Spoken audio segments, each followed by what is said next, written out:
Graduan Pendidikan dan Latihan Teknikal dan Vocational TVET di bawah Majlis Amanah Rakyat MARA berpeluang meraih gaji sehingga RM5,000 sebulan. Malah pengerusinya Datuk Ashraf Wajdi Dusuki berkata program itu mencatat kadar kebolehpasaran melebihi 99%.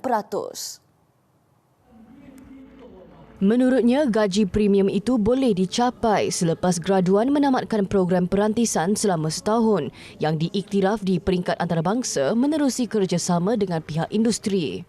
Macam contohnya electrical ni lah, mereka mendapat pengiktirafan daripada Schneider Global International. Maknanya bila mendapat pengiktirafan seperti ini, mudah untuk mereka mendapat pekerjaan dalam industri-industri yang berkaitan. Beliau ditemui selepas melancarkan program perantisan MARA Switch Pro yang menyasarkan penyertaan 200 peserta menjelang 2029 di Ibu Negara.